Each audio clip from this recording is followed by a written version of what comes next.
Livro A Morte e os Seus Mistérios, de Ernesto Bozano. Continuação do capítulo 3. Caso 5. Tratemos do seguinte exemplo, extraído do volume da Senhora de Morgan From Matter to Spirit, da Matéria ao Espírito. O almirante inglês Beaufort, em carta dirigida ao Dr. Wollaston, assim descreve, de maneira bem típica, sua experiência pessoal de visão panorâmica consecutiva uma asfixia por submersão. Muitos anos atrás, quando eu era ainda grumete a bordo de uma fragata de Sua Majestade, achava-me em Portsmouth, de volta ao meu navio, em minúsculo bote, e me dispunha a atracar, quando, com esse estouvamento peculiar à mocidade, pisei na borda do bote, que logo afundou. Caí na água e, como não soubesse nadar, inúteis foram todos os meus esforços para agarrar a embarcação. Ninguém percebera o acidente, até que, finalmente, uma corrente me arrastou para perto da fragata. Então fui descoberto por uma sentinela que deu o alarme e um tenente se atirou no mar, seguido de um sargento, que saltou da ponte, enquanto que um barqueiro se aproximava com a sua embarcação para me socorrer. Quando eles me arrancaram da água, eu me achava completamente exausto, havia bebido muita água e deixei que cuidassem de mim, sem dificuldades. Lembrei-me de certa parte dos detalhes que vou fornecer, quando recuperei os sentidos, e a outra parte me foi contada pelas testemunhas. Compreende-se bem que uma pessoa, no momento de afogar-se, está muito absorvida pela trágica situação em que se debate, portanto, incapaz de anotar a sucessão dos acontecimentos. Não direi o mesmo para as circunstâncias que se seguiram ao instante em que eu desapareci na água, porque se produziu em minha mente verdadeira revolução, graças à qual as menores particularidades de minha vida terrena se imprimiram em caracteres profundos em minha memória, de acordo com as épocas em que as vivi. Desde o momento em que deixei de lutar pela minha salvação, esse abandono foi, assim o suponho, a consequência da asfixia. Senti-me como que tomado por uma impressão de calma absoluta, em contraste com o tumulto de emoções por que acabara de passar. Poder-se-ia chamar esse estado de apatia, mas nunca de resignação. Ainda que eu estivesse consciente de estar me afogando, o acontecido não se me afigurava uma desgraça. Sem sombra de pesar, eu renunciara a toda a esperança de virem me salvar e não experimentei qualquer espécie de sofrimento físico. Bem ao contrário, subitamente as minhas impressões haviam tomado um caráter pacífico, elas participavam do sentimento confuso, mas delicioso, que precede o sono, quando o corpo está relaxado. Se os meus sentidos físicos, porém, se achavam inertes. Já o mesmo não acontecia com a mente, cuja atividade era centuplicada a ponto de desafiar toda a descrição. Os pensamentos sucediam-se com tão vertiginosa rapidez que nem ao menos posso dar uma ideia aproximada deles, mas também seriam inconcebíveis a quem não se tivesse encontrado em circunstâncias semelhantes. Ainda agora revejo, bem claramente, a sucessão desses pensamentos em tal momento. No começo, foi a ideia do acidente em si, depois, o ato irrefletido que lhe dera causa.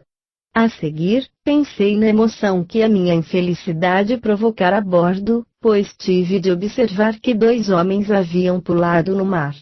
Depois, pensei na emoção que a notícia fatal causaria meu pai e calculei os rodeios que empregariam para predispor minha família ao triste acontecimento. Enfim, houve 1000 circunstâncias minuciosas associadas às minhas relações familiares. Foram estes os primeiros pensamentos que sucederam em tropel, mas logo outros se lhes juntaram, que eram recordações.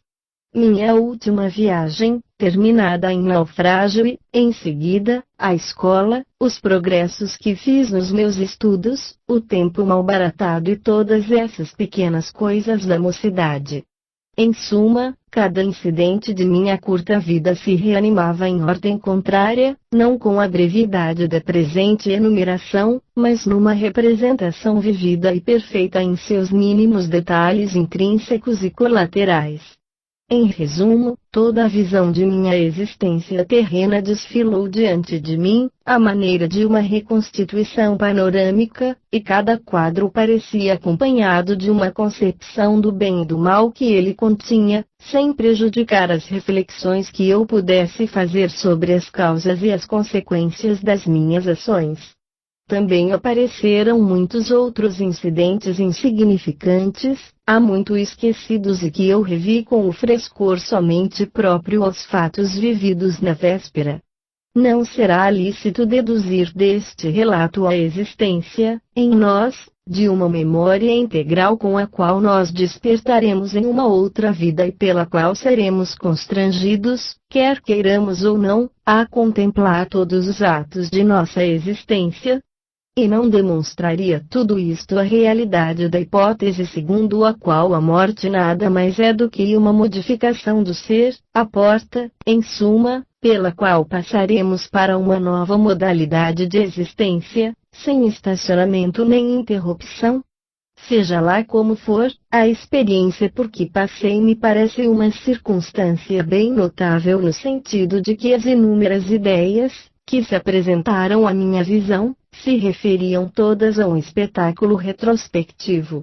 Além disso, devo salientar que fui criado religiosamente, que as minhas esperanças e meus temores do além nada haviam perdido de intensidade, quero dizer que a ideia de me encontrar no limiar da eternidade poderia ter provocado em mim um tumulto de emoções de ansiedade e terror, mas, pelo contrário, nada disto aconteceu. Quando estava cônscio de não mais pertencer a este mundo, em nenhuma só ocasião o meu pensamento se orientou pela sorte que me aguardava. Eu estava completamente mergulhado no passado. Impossível me avaliar o tempo preciso à sucessão dessa multidão de ideias, mas, indiscutivelmente, desde o instante em que, debaixo da água, a asfixia começara a sua obra até o em que fui salvo, não deveriam ter passado senão 2 minutos. Pode-se depreender deste interessante episódio que o fenômeno da visão panorâmica, experimentado pelo almirante Beaufort, foi acompanhado da consciência do valor moral das visões que diante dele se desenrolaram, consciência que se nota em 7 outros casos por mim colecionados, dos quais um foi citado no início deste trabalho. Mas, como a soma dos episódios que conheço atinge uma centena, esta proporção de noção de consciência prova que ela é bem rara. Viu-se, em nossa introdução, como as escolas ocultistas afirmam que a visão panorâmica nos moribundos raramente desperta sentimentos profundos de satisfação ou de remorso para impedir o risco que os sentimentos emocionais possam impedir o desenrolar regular dos painéis figurativos da vida transcorrida.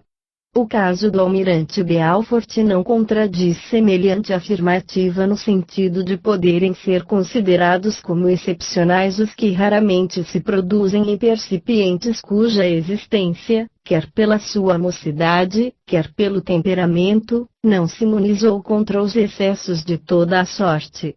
Efetivamente, nos casos em exame, não se faz, de modo particular, referência a fortes sentimentos emocionais experimentados sob a ação de uma consciência do valor moral inerente à visão da vida decorrida. De todo modo, os fatos deste gênero não deixam de ser interessantes e sugestivos, concorrendo para demonstrar a significação transcendental da visão panorâmica nos moribundos, visão a que conferem o caráter de exame de consciência, de desenvolvimento automático e fatal. A observação do almirante é notável. Ainda que eu estivesse consciente de estar me afogando, a aventura não se me afigurava como uma desgraça. Este sentimento corresponde ao de numerosos enfermos que, após terem temido a morte até o momento em que a crise fatal os assalta, subitamente se tranquilizam e, cheios de resignação sobre o seu estado, aguardam o fim sem queixume, por vezes, mesmo, alegremente, como se o fato de se encontrarem no limiar do além lhes houvesse revelado grande verdade, isto é, que a morte é um bem e que este bem só tem aparência de um mal por efeito do instinto natural, indispensável à conservação da espécie. Saliento, finalmente, a importância teórica dos comentários com os quais o almirante Beaufort termina sua narrativa. Ainda que os fatos, a propósito de uma experiência panorâmica, houvessem ocorrido há um século, o percipiente já estava habilitado a pressupor a existência, em nós, da memória integral que sobrevém à morte do corpo, e isto demonstra a espontaneidade racional e inevitável desta conclusão.